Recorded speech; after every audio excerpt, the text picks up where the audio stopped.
Hello students, this is advocate Neeraj Gupta.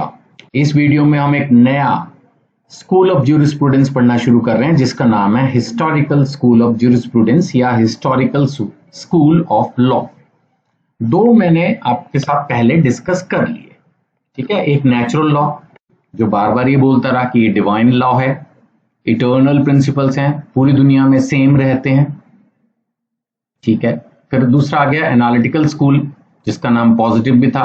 उसने कहा law is the command of the sovereign. उनका ये कहना था सरकार जो नियम बनाती है बस वही सब कुछ होता है। अब आ गए हम हिस्टोरिकल स्कूल ऑफ लॉ पे। ये क्या कहता है? ये बोलता है custom custom custom, tradition tradition tradition, culture culture culture. ये सारी चीजें जस्ट लाइक लैंग्वेज धीरे धीरे डेवलप होती हैं। इन्होंने एग्जाम्पल भी लैंग्वेज का लिया है, मैंने इनके एग्जाम्पल को ही कोट किया आपको।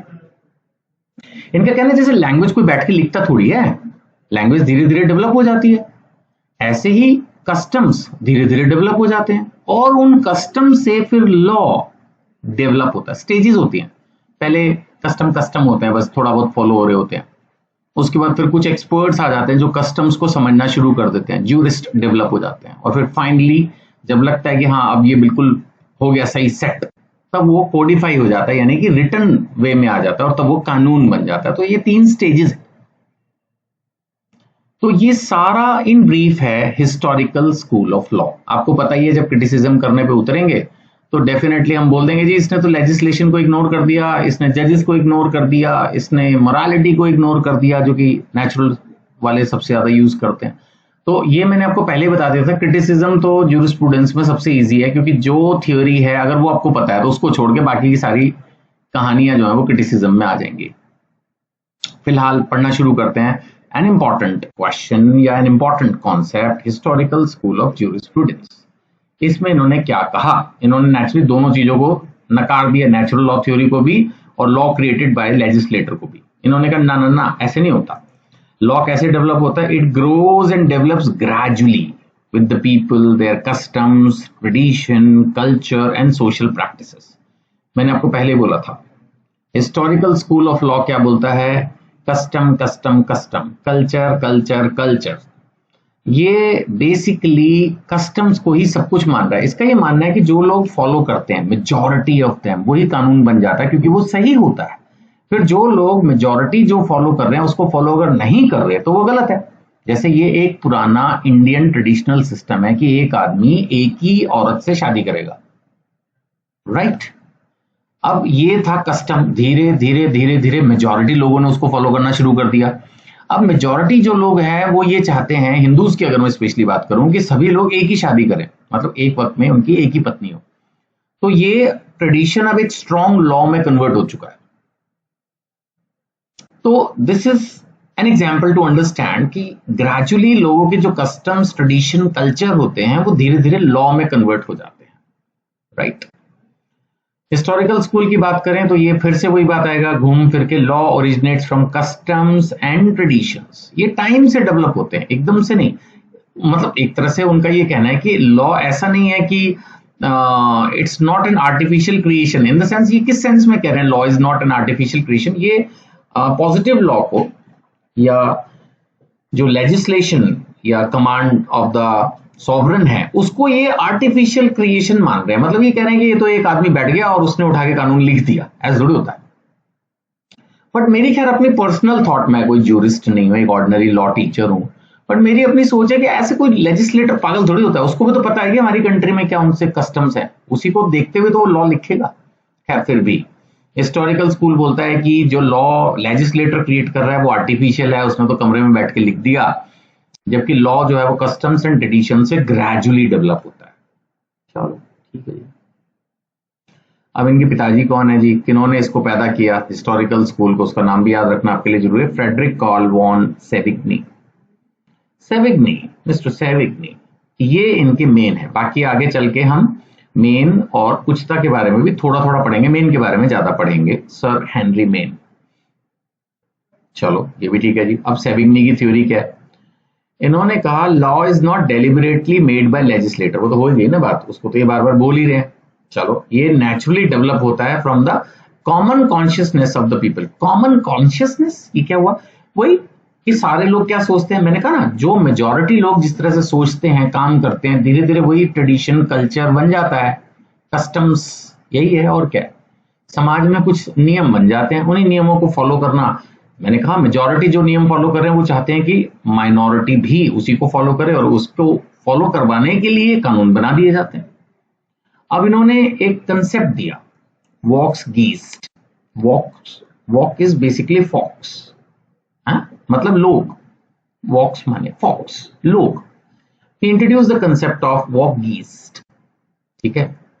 स्पिरिट ऑफ द पीपल, लोग चाहते क्या है, तो इन्होंने कहा सेविग्नी साहब ने कि law grows from the growth of the people.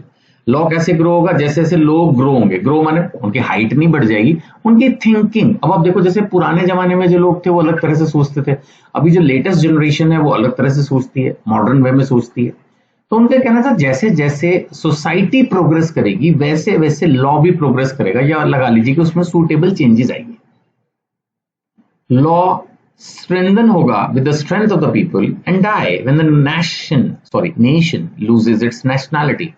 उनका ये भी कहना था कि अगर कोई देश ही हार जाए या लोग ही खत्म हो जाए उसके, तो फिर क्या है का कानून, लोगों के साथ उसका कानून भी मर जाएगा। तो इसका मतलब मिस्टर सेविग्नी की जो वॉक्स गीस्ट थ्योरी है उसके अनुसार जैसे जैसे लोग बढ़ेंगे वैसे वैसे कानून बढ़ेगा, जैसे जैसे लोगों में ताकत आएगी, मतलब कि उनकी थिंकिंग प्रोसेस में सॉलिडारिटी आएगी, स्ट्रेंथ आएगी, वैसे वैसे कानून भी स्ट्रांग होता चला जाएगा। और अगर लोग कमजोर हो गए, खत्म हो गए, तो कानून भी खत्म हो जाएगा। बात खत्म। कंसेप्ट क्या है, Woggeist means the common spirit, culture, tradition, beliefs, customs and consciousness of his nation। लोग कैसा सोचते हैं, कैसा पहनते हैं, कैसा खाते हैं, कैसे त्योहार, कैसे उनके यहाँ शादियां, कैसे मरने के बाद प्रॉपर्टी का सक्सेशन, ये क्या सिस्टम्स हैं, वही तो ट्रेडिशन बन गया, वही कानून बन जाता है। पुराने जमाने से लोग अपने बेटों को प्रॉपर्टी देते रहे हैं, तो ये कस्टम लॉ बन गया। फिर बाद में अभी रिसेंट अगर हम डेवलपमेंट करें तो सुप्रीम कोर्ट ने भी कहा और लोगों ने भी कहा भाई ये क्या होता है, बेटा क्या होता है, बच्चों को दो ना, तो उसमें बेटा बेटी एक समान। तो फिर अब लॉ इवॉल्व हो रहा है। अब ये बात आ रही है कि जो मरने के बाद प्रॉपर्टी है वो बेटों को नहीं बच्चों को मिलेगी, यानी कि बेटा और बेटी दोनों को मिलेगी। तो this is how the law evolves, culture, tradition, thinking, beliefs अब ये चेंज हो रहे हैं, नहीं तो पुराने के हिसाब से बन गए थे कानून। तो सो लॉ की जो अथॉरिटी है वो collective spirit of the people है, कमांड ऑफ द सॉवरेन नहीं है, ऐसा नेचुरली ये मिस्टर सेविग्नी बोल रहे हैं। वैसे वॉक्स जो है ये है मीनिंग पीपल, नेशन के लिए भी आ सकता है ये वॉक, ठीक है। और गीस्ट का मतलब है स्पिरिट और माइंड, तो इसका मतलब क्या होगा, स्पिरिट ऑफ द पीपल और नेशनल कैरेक्टर, लोग वहां के कैसे हैं, क्या सोचते हैं, क्या चाहते हैं, दैट इज द वॉक गीस्ट। अब इसके बैकग्राउंड में चलते हैं, ये कहानी कहां से आई। एक्चुअली इनका ये कहना है कि नेपोलियन जो after the fall of Napoleon in the 19th century, Germany जो है वो बहुत सारे स्मॉल स्टेट्स में टूट गया। अच्छा, तो उस समय एक फेमस प्रोफेसर थे, पूरा नाम तो मेरे लिए भी बोलना मुश्किल है और याद करना तो नेक्स्ट टू इम्पॉसिबल, मुझे खुद को भी लगता है, लेकिन आप कर सके तो बहुत अच्छा है। तो फेमस प्रोफेसर हैं, आई थिंक इनका प्रोनाउंसिएशन है Thibaut. So Thibaut advocated for creating a single unified written civil code for Germany। एक तरह से उन्होंने कहा भाई कॉन्स्टिट्यूशन लिख दो, heavily inspired by French code Napoleon। उस जमाने में लिखा गया होगा फ्रेंच कोड नेपोलियन, उसने कहा जर्मनी के लिए लिख दो। सेविग्नी ने थिबाउट की थ्योरी को या उनके सजेशन को अपोज किया। ये कब की बात हो रही है, जब जर्मनी बहुत सारे टुकड़ों में टूट गया था, ये उस समय की बात थी। उस समय एक प्रोफेसर को लगा कि एक प्रॉपर कॉन्स्टिट्यूशन बना दो, वर्ड कॉन्स्टिट्यूशन यूज नहीं है, लेकिन he is talking about a single unified written code for Germany. अब आप समझ ही सकते हो ये किस तरफ इशारा कर रहा है। एक्चुअली अगर हम बात करें single unified written code, means constitution की बात कर रहे हैं। कोई फ्रेंच कोड नेपोलियन है, उसके बेसिस पर उन्होंने कहा आप हमारे लिए जर्मनी के लिए बना दो, बट उन्होंने इसको अपोज किया। उन्होंने कहा ऐसे नहीं होता है, it can not be imported और मैकेनिकली मैन्युफैक्चर्ड बाय लेजिस्लेचर। सेविग्नी ने इस चीज को मना किया कि ऐसे नहीं कि कोई आदमी बैठेगा और एक लेजिस्लेशन बना के ले आएगा, लो जी मैंने बना दिया रात रात में बैठ के। कोई ड्रेस नहीं है ये कोई फर्नीचर नहीं है। उन्होंने कहा कि जो कानून है, लॉ है, it must grow naturally from the German soil and history. जो हमारे देश का इतिहास रहा है जर्मन का, उसकी जो मिट्टी है, उसके जो ट्रेडिशंस हैं, कल्चर्स हैं, वहां से निकल के आएगा। तो उन्होंने यही कहा कि ऐसे हेस्टी कोडिफिकेशन, ये कोडिफिकेशन वर्ड से प्लीज मत घबराना, इसका मतलब सिंपल होता है। कोडिफिकेशन का मतलब होता है एक लॉ को रिटन फॉर्म में ले आना। तो उन्होंने कहा ये हेस्टी कोडिफिकेशन मत करो भाई, आराम आराम से समझो क्या लोग चाहते हैं, उसके हिसाब से करो। उन्होंने एग्जाम्पल दिया लैंग्वेज का, एनालॉजी, लैंग्वेज। इन्होंने कहा लैंग्वेज कोई गवर्नमेंट थोड़ी क्रिएट करती है, ये तो नेचुरली डेवलप होती है, it lives in the people. Language किसी भी देश की जो भाषा है, उन्होंने कहा कानून भी ऐसी है, कानून भी लोगों में एग्जिस्ट करता है और वो कोई क्रिएट नहीं करता, वो पहले से होता है।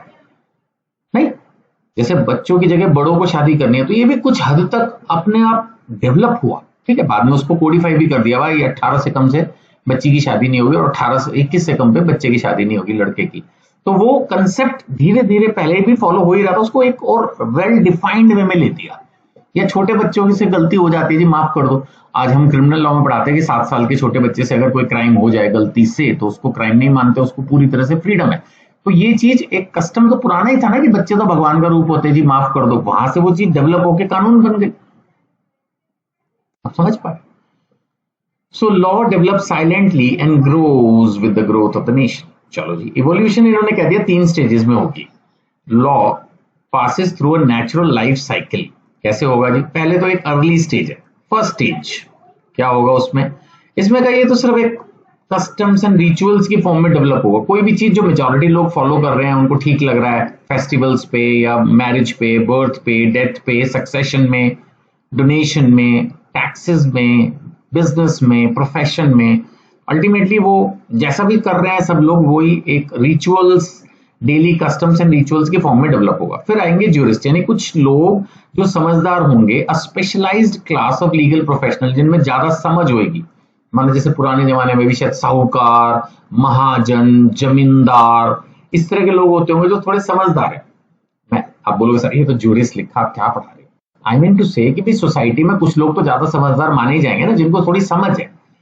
तो they are representatives of the volksgeist, यानी कि वो एक तरह से जो देश की सोच है उसके वो रिप्रेजेंटेटिव, बट फिर भी वो लॉ क्रिएट नहीं करते हैं। अल्टीमेटली तो कोडिफिकेशन स्टेज आएगी ही आएगी, जब सब चीजें एकदम हो जाएगा कि हाँ ये तो ऐसे ही होना है। तो फिर when the law is finally and fully mature, then it will be codified, एक स्ट्रक्चरल कोड तब आएगा। लेकिन अगर बहुत जल्दी हम कर देंगे तो सब गड़बड़ हो जाएगा, ऐसा मिस्टर सेविग्नी का कहना था। मेन प्रिंसिपल्स उन्होंने क्या दिए?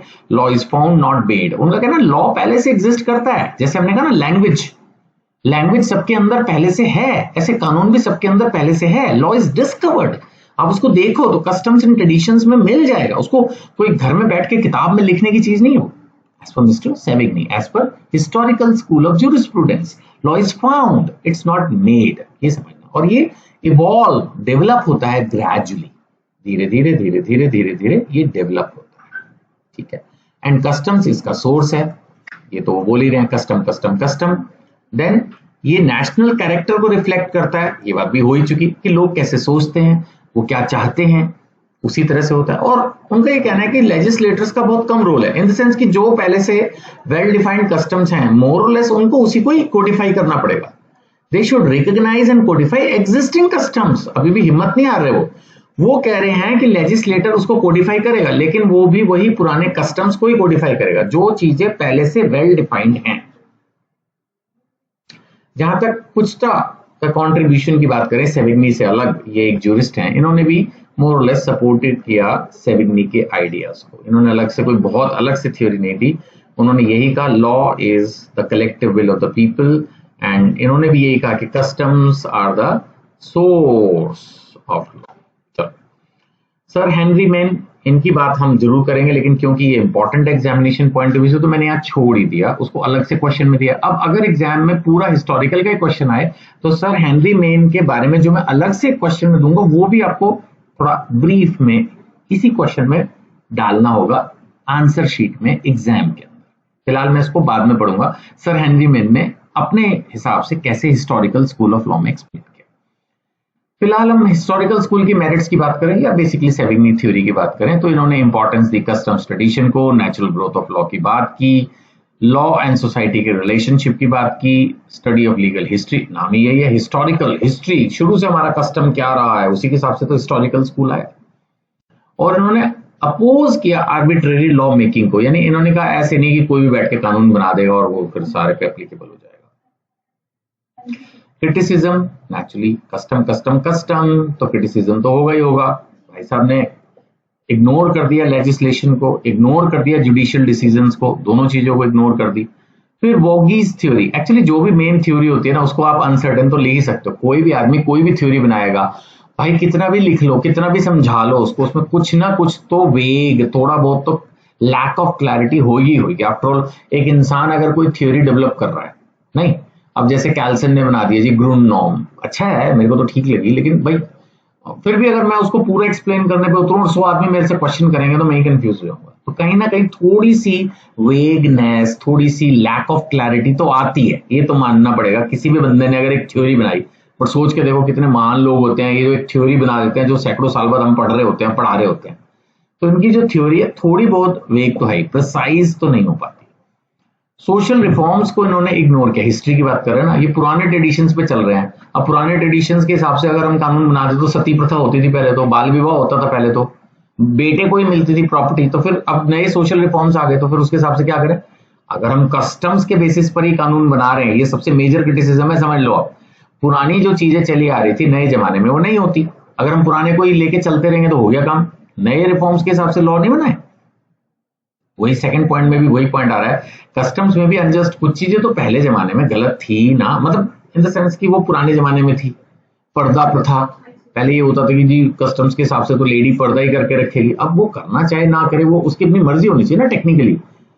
या बेटियों को तो कई जगह पढ़ाया ही नहीं जाता था, मतलब खासकर जो वुमेन से रिलेटेड पुराने कस्टम्स है वो ज्यादा अच्छे नहीं थे।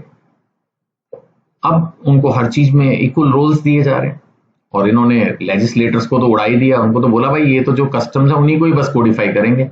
तो क्या लेजिस्लेटर जो है, जो उसको आज की तारीख में जैसे इंडिया में हम बात करें तो वो चुन के आते हैं, तो वो ना बनाए कानून, बस कस्टम्स को देखते रहे जो पुराने जमाने से चले आ रहे हैं। Not suitable for rapidly changing societies, ये भी वही। तो मेजर क्रिटिसिज्म यही है कि जो पुराने कस्टम्स चले आ रहे हैं भाई कई बार वो सही नहीं होते, उन्हीं के बेस पर अगर सारा कानून बना देंगे तो कैसे काम चलेगा। और जुडिशियल इंटरप्रिटेशन कहीं ना कहीं इंपॉर्टेंट है, जजेस को भी समझ होती है भाई, और लेजिस्लेटर को भी समझ होती है, तो कहीं ना कहीं उनको भी कुछ काम करना है। तो सिर्फ पुराने कस्टम्स को बेस लेके आगे बढ़ते रहोगे तो काम नहीं चलेगा, ठीक है ना। तो I hope the question is clear, exam में आप लिख पाओगे। कोई डाउट हो तो नंबर्स पे व्हाट्सएप कीजिए, और जिस बुक से पढ़ा रहा हूँ उसको खरीदने के लिए भी आप कनेक्ट कर सकते हैं। Thank you.